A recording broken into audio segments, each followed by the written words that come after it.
Baik, saya lanjutkan Bapak Ibu. Masuk. Ya.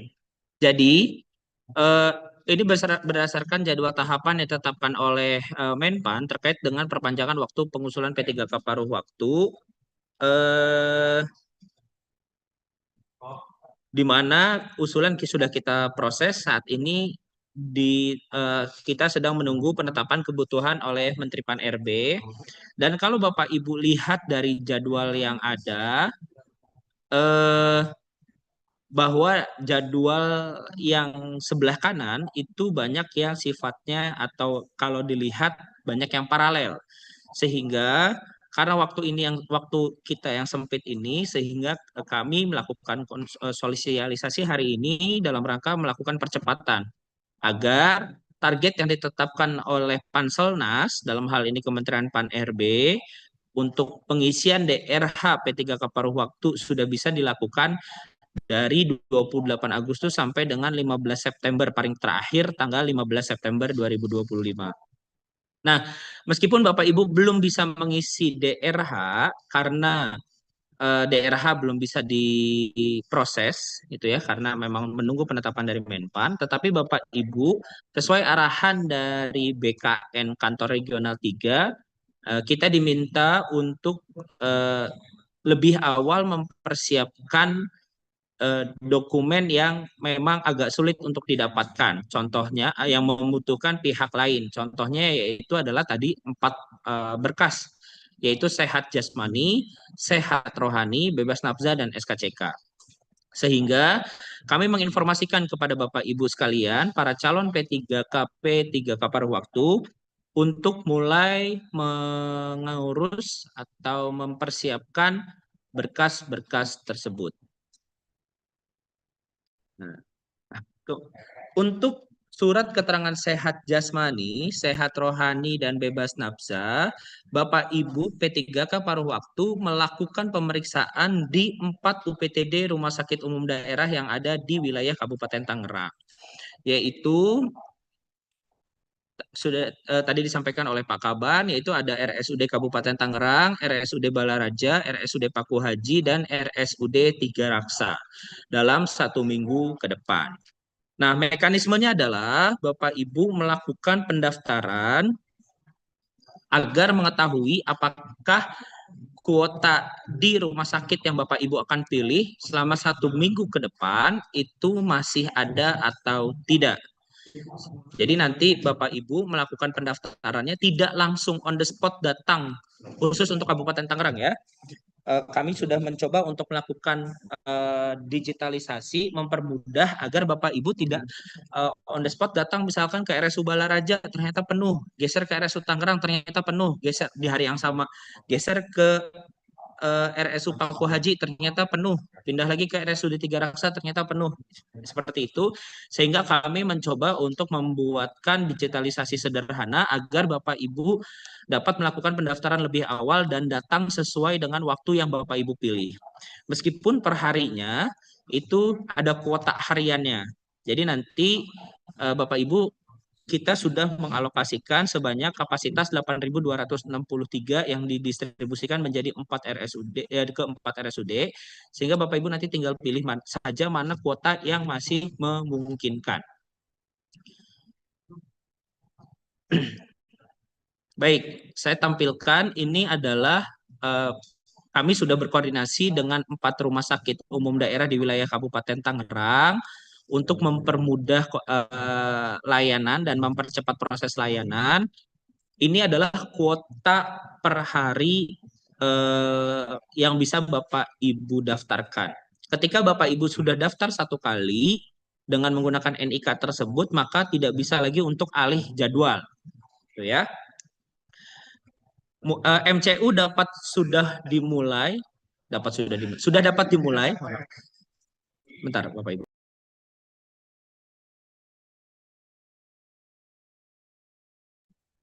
Bapak Ibu sudah dapat memulai di hari Kamis besok tanggal 4 September 2025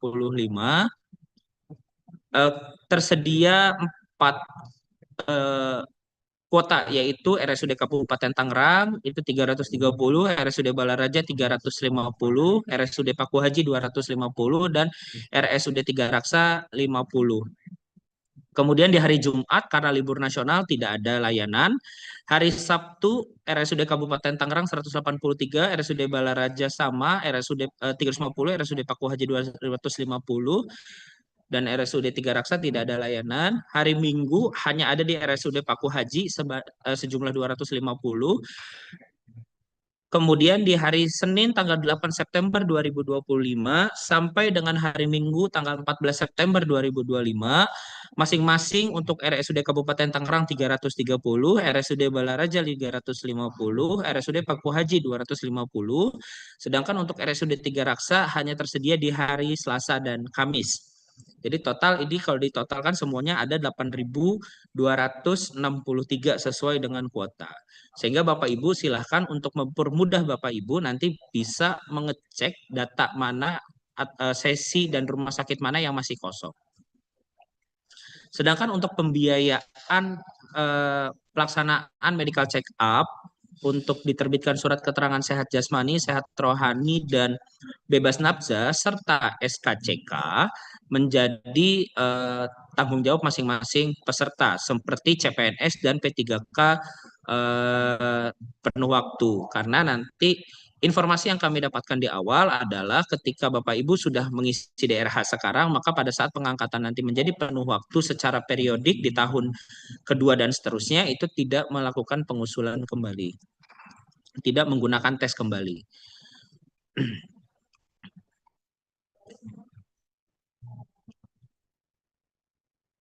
Nah, untuk pendaftarannya, jadi tidak ada on the spot. Ya, Bapak Ibu semuanya diminta untuk melakukan pendaftaran dengan mengakses link yang ada di layar Bapak Ibu sekalian. Silahkan untuk difoto ataupun di screenshot atau di scan QR code yang ada di depan, yaitu https://s.id/daftar MCU Kap TNG huruf besar semua. Ya, silakan Bapak Ibu di-scan dulu atau difoto dulu. Tapi jangan diakses dulu, nanti biar saya jelaskan dulu sampai selesai. Bapak Ibu jangan, tidak perlu akses input iseng, coba-coba dulu. Izinkan saya untuk jelaskan sampai selesai dulu seluruh tahapan baru Bapak Ibu daftar. Nah, sama layar saya jangan dicoret-coret ya. Kasihan nanti teman-temannya nggak bisa screenshot Bapak Ibu.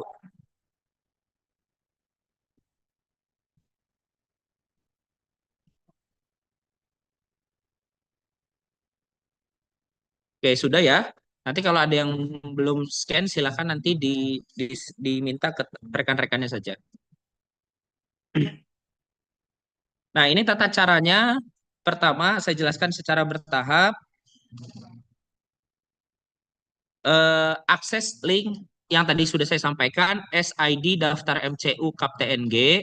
Kemudian untuk login, silahkan masukkan NIK pasti atau nomor induk kependudukan. Nah, NIK ini pastikan sudah sesuai karena jika tidak sesuai maka Bapak Ibu tidak akan bisa login. Ya, data NIK ini sudah kami tarik berdasarkan data 8.263 data non ASN yang diusulkan menjadi P3K paruh waktu. Kalau misalkan Bapak Ibu tidak bisa login, berarti ada dua kemungkinan. Pertama adalah Bapak Ibu salah menginput NIK, atau keduanya adalah Bapak Ibu ada kesalahpahaman merupakan yang tidak diusulkan menjadi P3K paruh waktu karena tidak sesuai dengan kriteria yang ditetapkan dalam Kepmenpan 15 2025 dan Kepmenpan 16 2025. Saya lanjutkan. Ketika Bapak Ibu sudah masukkan NIK, kemudian klik submit, maka nanti akan muncul layar seperti ini, registrasi MCU. Pastikan Bapak Ibu NIK dan namanya sudah sesuai. Jika terjadi kesalahan nama, abaikan saja, tidak apa-apa. Kemudian Bapak Ibu pilih rumah sakit umum daerah yang akan Bapak Ibu pilih untuk melakukan MCU. Apakah Bapak Ibu mau pilih di RSU Paku Haji, RSU Balaraja, RSU Kabupaten Tangerang, ataupun RSUD Tiga Raksa. Perlu kami informasikan, kapasitas RSUD Tiga Raksa per 1 minggu ini kapasitasnya hanya 150. Jadi nanti Bapak Ibu dapat menyesuaikan di wilayah, maaf, di rumah sakit lain, yaitu seperti di RSUD Kabupaten Tangerang, Balaraja, dan Paku Haji. Nah, nanti pilih sesi Bapak Ibu sesuai dengan sesi yang ingin Bapak Ibu, gimana ya, salah saya ngejelasinnya. Pilih sesi sama tanggal yang Bapak Ibu pilih untuk datang. Contoh, saya bisanya tanggal 8 September sesi kedua. Berarti Bapak Ibu diminta untuk datang jam 8.30. Sesi 1 itu 7.30, sesi 2 8.30, dan sesi 3 9.30. Kenapa kok dibagi 3 sesi? Hal ini untuk mempermudah dan memecah crowded ataupun kapasitas layanan yang ada di masing-masing rumah sakit. Kalau Bapak Ibu 330 orang datang di jam yang sama 7.30, nanti khawatirnya terlalu penuh, sehingga Bapak Ibu cukup datang di waktu sesi yang Bapak Ibu pilih, yaitu 4 September. Misalkan saya bisanya datang di sesi 1 tanggal 6 September 2025. Ya berarti Bapak Ibu silahkan pilih. Nah, kalau misalkan kuota pada sesi dan tanggal itu sudah penuh, maka nanti akan tidak muncul dalam pilihan sesi. Misalkan tadi kuota RSU 3 Raksa, RSUD Kabupaten Tangerang sesi 1 adalah 330. Maaf, di satu harinya adalah 330. Kalau 330 itu berarti kan satu sesinya 110 ya, 110, 110, 110, jadi 330. Misalkan sesi 1 itu sudah terpenuhi, maka nanti yang sesi 1 8 September 2025 itu tidak akan muncul di pilihan sesi kuota ini. Seperti itu. Dan Bapak Ibu dapat melakukan pendaftaran H-1, paling lambat adalah H-1 setiap harinya jam 2 siang. Contoh, kalau sekarang tampil bisa sampai tanggal 14 September. Nah, untuk yang Bapak Ibu akan melakukan MCU-nya di tanggal 4 September 2025, maka jam 14 siang hari ini akan kami tutup. Jadi maksimal tanggal jam 14. Nah, buat yang tanggal 6 nanti akan kami tutup tanggal 5 jam 14. Buat yang tanggal 8 akan kami tutup tanggal 7 jam 14. Kenapa kok tanggal 1 hari sebelum dan harus jam 14.00? Karena pihak rumah sakit umum daerah juga harus melakukan persiapan data untuk dikonversi menjadi layanan Bapak Ibu di hari H-nya. Sehingga harus ada cut off per harinya di pukul 14.00 waktu Indonesia Barat. Jadi Bapak Ibu silahkan manfaatkan dengan baik sesi yang tersedia. Sebentar ya Bapak Ibu ya, izin.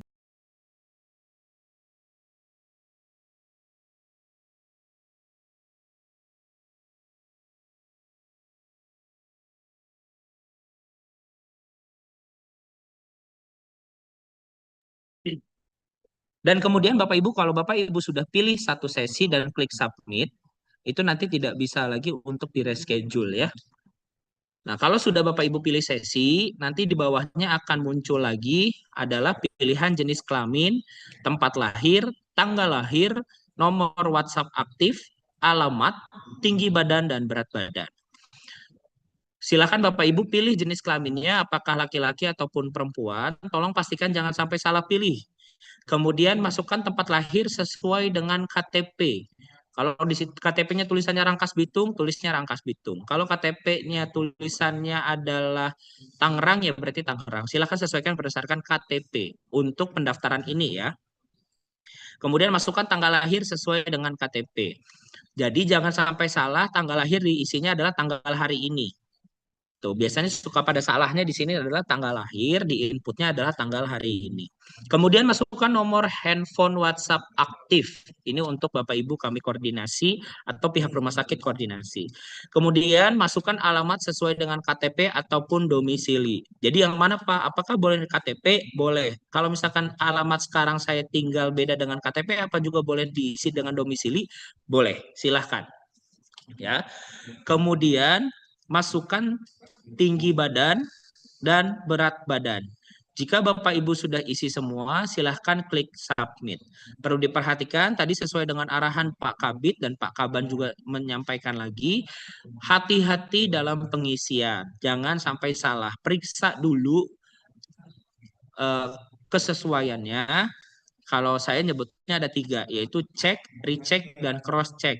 Kalau sudah dicek, Bapak Ibu cek lagi. Kalau misalkan sudah dicek lagi, Bapak Ibu masuk ke tahapan ketiga, yaitu memastikan. Cek, recheck, dan cross-check.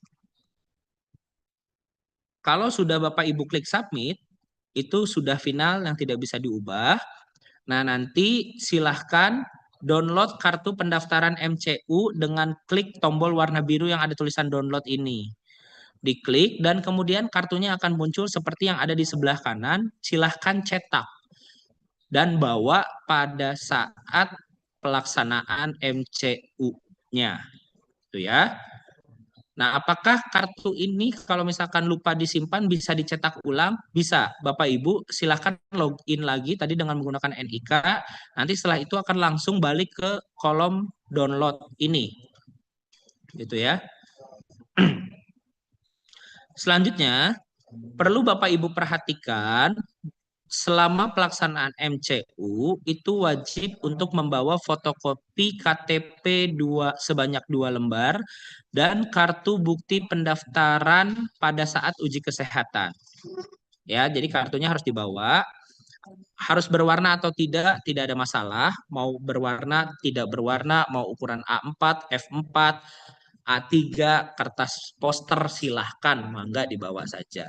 Ya, tidak ada ketentuannya, boleh silahkan dibawa. Kemudian membawa pulpen warna hitam untuk tes kesehatan rohani dengan menggunakan metode tes MMPI. Ketiga, bagi Bapak Ibu yang saat ini sedang mengonsumsi obat-obatan karena memang ada sakit yang sifatnya permanen ataupun kondisional sesuai dengan kondisi saat ini, mohon membawa obat ataupun resep obatnya. Ini informasi dari pihak rumah sakit. Jadi tolong dibawa. Jadi ketika nanti ada hal-hal yang memang mengidentifikasi, Bapak Ibu sudah standby. Kemudian hadir pada waktu kedatangan dan pastikan Bapak Ibu sudah makan atau sudah sarapan ya. Jangan sampai belum sarapan karena nanti waktunya panjang. Jadwal tidak dapat diganti atau diubah pada sesi lainnya. Kemudian kesalahan Bapak Ibu dalam melakukan penginputan merupakan tanggung jawab peserta masing-masing. Ya. Dan tidak dapat diganti. Yang nanti hasil inputan Bapak Ibu akan menjadi hasil MCU-nya Bapak Ibu tulisannya. Jadi tidak ada perlu revisi lagi. Pastikan hasil inputan data biodata Bapak Ibu di sistem ini sudah sesuai. Kemudian pasti nanti akan timbul pertanyaan, Pak, apakah nanti kalau ada misalkan alamat saya harusnya RT1 tapi ditulisnya RT2, apakah nanti terimplikasi? Tidak masalah. Tidak perlu diganti ya, karena tidak bisa juga diganti nanti dari pihak rumah sakitnya. Jadi Bapak Ibu hukumnya itu sudah sesuai.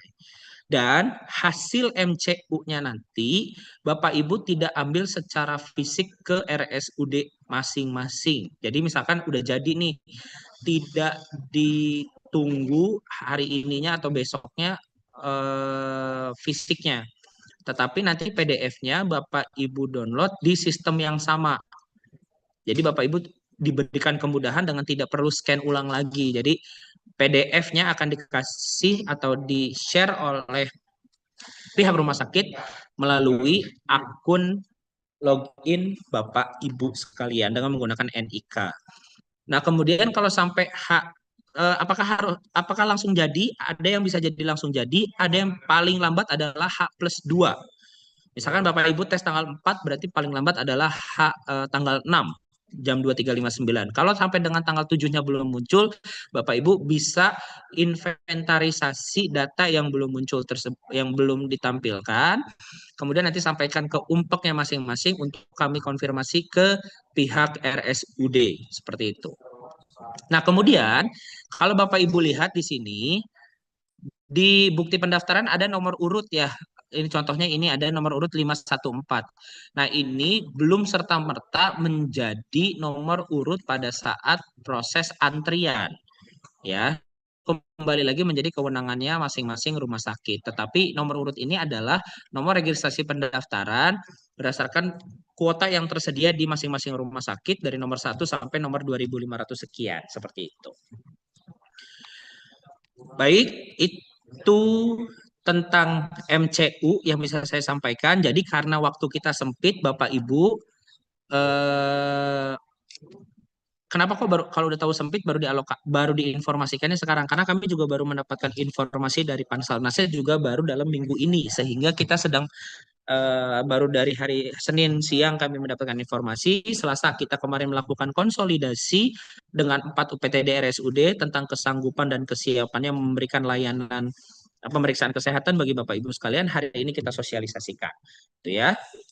Dan kemudian terkait dengan SKCK kami serahkan kepada Bapak Ibu sekalian masing-masing untuk SKCK karena sudah beda instansi pemerintah, sudah menjadi kewenangannya institusi kepolisian sehingga Bapak Ibu silakan dilakukan secara mandiri.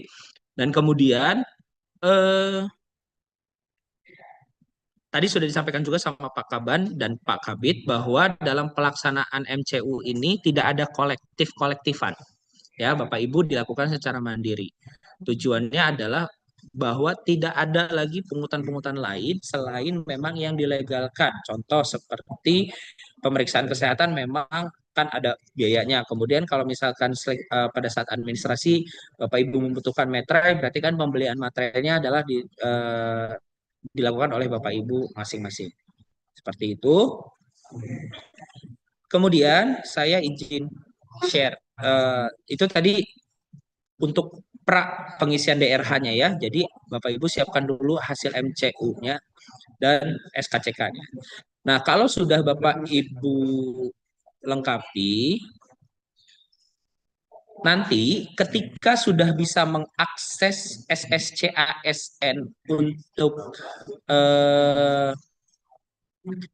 melakukan pengisian DRH, maka akan Bapak Ibu bisa login lagi untuk melakukan pengisian DRH. Jadi nanti silahkan login dan nanti akan muncul apakah Bapak Ibu ingin melanjutkan atau tidak. Jika Bapak Ibu melanjutkan, klik ya. Jika tidak, maka harus mengajukan surat pengunduran diri sesuai format yang bisa Bapak Ibu download di kolom yang warna biru ini dan diupload kembali. Nah,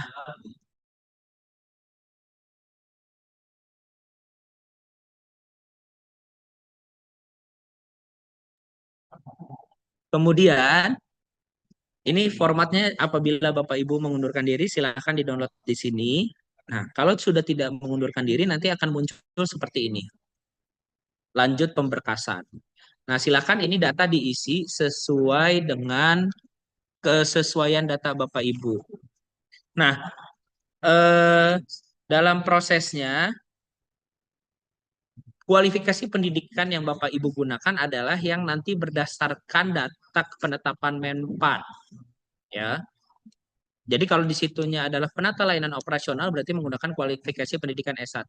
Kalau pengelola seterusnya menyesuaikan, operator menyesuaikan dan seterusnya. Nomor induk, nama ijazah, nama KTP dan yang lain-lain.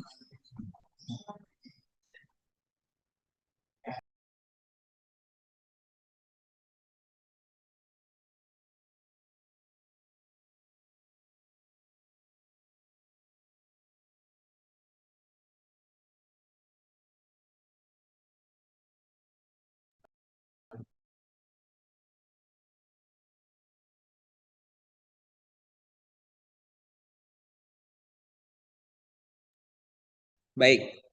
Mohon maaf tadi ke freeze. Saya ulang. Jadi tampilan loginnya tadi seperti ini.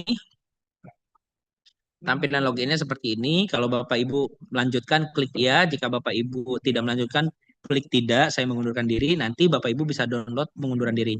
Formatnya di sini, ditandatangan di atas materai. Kemudian untuk yang lanjut berkas, tampilannya nanti akan seperti ini. Pertama, masukkan kualifikasi pendidikannya, gelar depan ijazah dan gelar belakang ijazah sesuai dengan pendataan non-ASN ataupun kualifikasi pendidikan yang sesuai nanti dengan penetapan Menpan. Jadi kalau Bapak Ibu ditetapkannya di SK Menpannya adalah SMA, berarti menggunakan kualifikasi pendidikan SMA. Kalau S1 berarti S1. Jadi tidak ada downgrade ataupun upgrade lagi ya, harus sesuai dengan penetapan Menpan. Tempat lahir ijazah ini adalah minimal nama kabupaten kota. Kalau Bapak Ibu lahirnya di KTP-nya Rangkas Bitung, maka tempat lahirnya adalah Lebak gitu ya. Karena minimal adalah nama kabupaten ataupun kota. Jenis kelamin, agama, status perkawinan, nomor handphone, email aktif, dan nomor ponsel ini pastikan diisi yang benar. Karena pengalaman dari P3K tahap 1 dan P3K tahap 2, banyak yang salah nginput alamat email. Emailnya nggak aktif lah, salah ketik lah, ada spasi lah. Nah ini berimplikasi Bapak Ibu tidak bisa login ke CISN. Jadi tolong ketika menginput data ini yang benar inputannya. Kemudian alamat domisili silakan diinput Bapak Ibu sekalian. Alamat domisili adalah alamat tinggal. Kalau alamat tinggal berarti adalah yang Bapak Ibu tempati saat ini. Apakah memerlukan surat keterangan domisili dari RT RW kelurahan? Tidak. Ya, selama dokumen tidak diminta berarti tidak perlu disiapkan. Dokumen lengkapi saja yang memang diminta. Kemudian lengkapi keterangan lainnya dari mulai tinggi badan, berat badan, warna rambut, bentuk muka, warna kulit, ciri khas, cat-cat tubuh jika ada. Itu tolong diinformasikan dan dicatat. Kemudian hobi dan keterangan hobi. Jika sudah sesuai, masukkan kode CAPTCHA yang ada di sini dan klik selanjutnya. Tahap kedua, Bapak Ibu isi jenjang pendidikan dengan melakukan penambahan dari mulai jenjang SD sampai pendidikan terakhir. Perlu diketahui bahwa peserta tidak dapat menambahkan pendidikan lain yang setingkat dengan pendidikan yang digunakan untuk melamar atau pendidikan yang setingkat lebih tinggi. Melamar ini maksudnya adalah penetapan Menpan ya.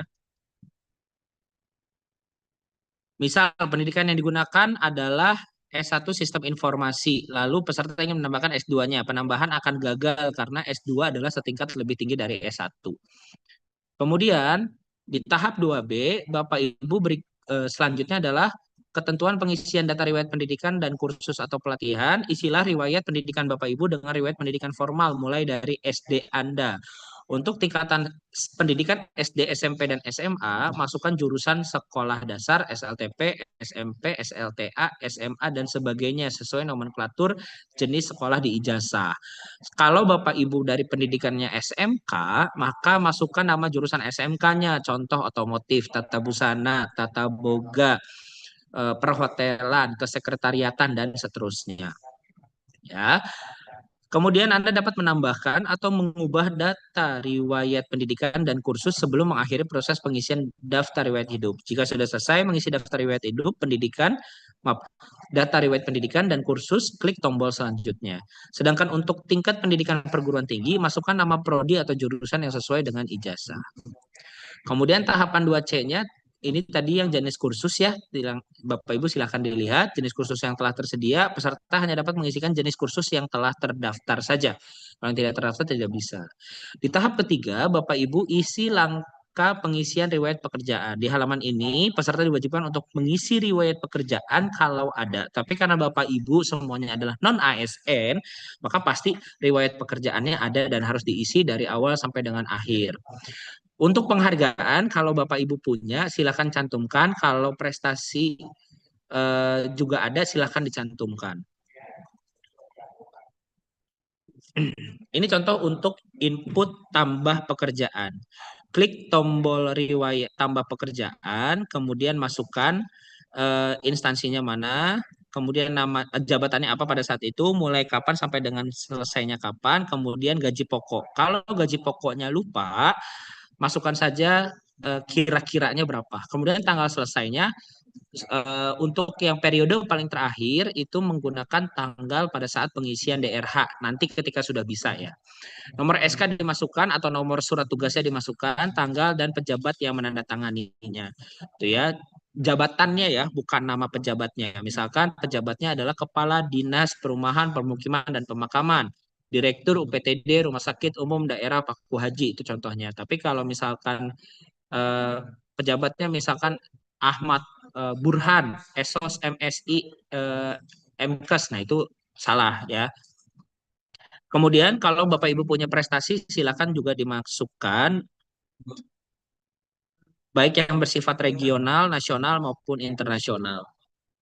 Selanjutnya, di tahap keempat ini Bapak Ibu input daftar keluarga, istri dan ataupun suami. Jika Bapak Ibu sudah mengalami sudah pernah cerai hidup, maka mantan pasangannya pun dicantumkan. Nanti yang statusnya aktif, yang statusnya menikah masih existing itu juga dicantumkan, ya. Kemudian tambah riwayat anak. Anak ini yang dicantumkan adalah anak kandung ya. Kalau untuk tiri itu tidak dicantumkan. Kemudian kalau misalkan sudah kerja apakah tetap dicantumkan? Iya. Kalau misalkan nanti ternyata dia sudah punya kartu keluarga terpisah apakah tetap dicantumkan? Iya. Kemudian poin tiga adalah orang tua kandung, silahkan cantumkan nama ibu kandung dan nama bapak kandung. Kalau sudah meninggal, kemudian saudara kandung, poin nomor 4, ini dari kakak sampai adik semuanya, yang kandung-kandung disatukan. Kemudian kalau sudah menikah, maka cantumkan nama bapak atau ibu mertua yang saat ini masih, maksudnya dari suami atau istri yang sah saat ini ya. Kalau yang pernah cerai berarti bapak ibu mertua dari yang sudah cerai itu tidak perlu dicantumkan. Nah, kalau bapak ibu ada riwayat ya keluarga yang sudah meninggal dunia dan tidak diketahui NIK-nya, maka silahkan dikosongkan. Ini ya, tadi caranya silahkan bapak ibu silahkan diisi sesuai dengan kriteria yang sudah diinformasikan. Nah, di tahap kelima itu adalah organisasi yang pernah Bapak Ibu ikuti. Misalkan Bapak Ibu tergabung dalam Ikatan Dokter Anak Indonesia, Ikatan Bidan Indonesia, Himpunan Tani Indonesia, itu silakan dicantumkan. Nah, kalau sudah selesai, nanti Bapak Ibu silakan untuk mendownload atau cetak DRH dan cetak DRH riwayat, cetak DRH perorangan dan cetak DRH riwayat. Nanti di sini akan tampil PDF-nya seperti ini. Bapak Ibu ada yang tanda bintang kurung itu harus ditulis tangan pakai pulpen warna hitam dan huruf balok atau huruf kapital. Ya. Kemudian nanti disatukan dokumennya menjadi satu dengan file-file berikutnya sampai dengan kolom tanda tangan yang ditandatangani di atas materai. Titi Mangsa ini bebas mau Tiga Raksa, mau Tangerang, mau Sukamulya, mau Balaraja sesuai dengan kedudukan pada saat Bapak Ibu tanda tangan. Nah, nanti semua itu digabungkan menjadi satu PDF. Selanjutnya, Bapak Ibu silahkan untuk unggah dokumen-dokumen yang dipersyaratkan di dalam SSCSN-nya nanti. Termasuk DRH dan yang lain-lain dijadikan satu. Pastikan Bapak Ibu jangan sampai salah upload dan sesuai dengan ketentuan yang ditetapkan. Nah, untuk SKCK buatkan tulisannya adalah pemberkasan persyaratan P3K paruh waktu. Dan untuk surat keterangan jasmani, rohani, dan bebas nafza, kami sudah berkoordinasi dengan masing-masing rumah sakit. Jadi tidak perlu lagi nanti sudah menjadi default narasi keperluannya. Ya.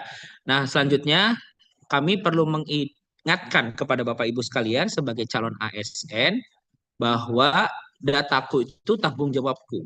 Yang punya data adalah yang bertanggung jawab terhadap datanya. Gitu ya. Karena data ataupun dokumen yang Bapak Ibu input itu menjadi personal Bapak Ibu sekalian. Kenapa kok disampaikan seperti ini?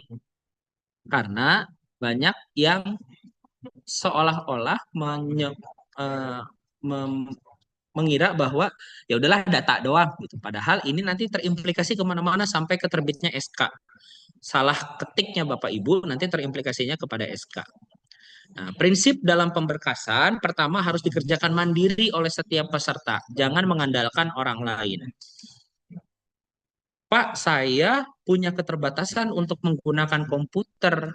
Saya mah tengarti lah geskolot, gitunya, bisa nyepengan komputer, megang mouse, hese, gitu ya. Nah, apakah saya boleh diminta bantuan anak saya? Apakah boleh saya minta tolong operator saya? Apakah boleh saya minta tolong ke suami atau istri saya? Boleh, dengan catatan Bapak Ibu dalam pengisiannya harus mendampingi dan melihat inputannya. Jadi ketika ada yang salah, tidak saling menyalahkan. Yang kedua adalah kebiasaannya, khususnya nih biasanya yang terjadinya adalah di sekolah dan beberapa puskesmas dan UPTD lainnya yang ngerjain operator atau staf umpek tuh ya, ada salah. Jadi dokumennya tuh diinput sama operator sama staf umpek, dibawa ke rumahnya nginputin satu-satu. Nah, itu tidak dibenarkan tuh ya. Kalau misalkan nanti ada yang salah, tidak ada yang bisa mempertanggungjawabkan. Jadi tolong ketika pengisiannya, kalau ada yang mempunyai keterbatasan, tolong dipantau atau dipandu atau dilihat pengisiannya. Selanjutnya, input data dan upload dokumen dengan benar. Jangan terbalik, jangan sampai terpotong gitu ya. Dokumen asli yang diuploadnya jangan fotokopi gitu ya. Karena kalau fotokopi, seperti misalkan ijazahnya adanya fotokopi, itu berarti tidak harus ada surat keterangan dari ijazah, maaf, dari penerbit ijazah. Ada perbedaan nama. Nah, untuk nama kami menyesuaikan sesuai dengan peraturan perundang-undang tentang kepegawaian. Nama itu menyesuaikan yang digunakan pada ijazah. Jadi kalau misalkan ijazahnya sudah benar, KTP-nya yang salah, maka kita akan ikutin ijazah. KTP-nya silahkan perbaiki. Tapi kalau misalkan ijazahnya yang salah, KTP-nya udah benar tapi ijazahnya yang salah, maka harus ada surat keterangan dari eh, satuan pendidikan ataupun perguruan tinggi yang menerbitkannya. Tuh ya, ada surat keterangan surat keterangan kesalahan nama.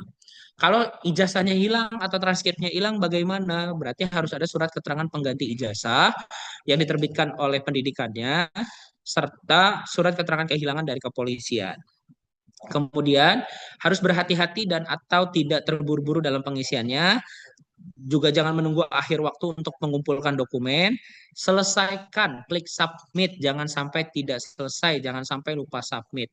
Serta jangan ada pungutan kolektif, silahkan urus masing-masing. Nah, kapan sih sebenarnya DRH ini kok tiba-tiba udah DRH aja gitu ya? Memang konsep penerimaan P3K paruh waktu dengan P3K penuh waktu itu beda. Kalau penuh waktu itu menetapkan formasi dulu, baru seleksi. Kalau paruh waktu dibalik. Jadi Bapak Ibu sekalian sekarang fokusnya adalah untuk mengejar MCU dulu dan SKCK.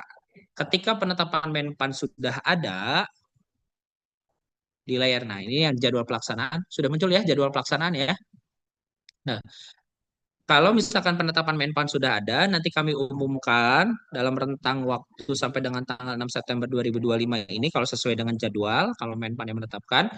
Kemudian silahkan Bapak Ibu sudah mulai bisa mengisi DRH P3K paruh waktunya. Nah kan tadi kenapa kok makanya kita buka sosialisasinya lebih awal gitu ya.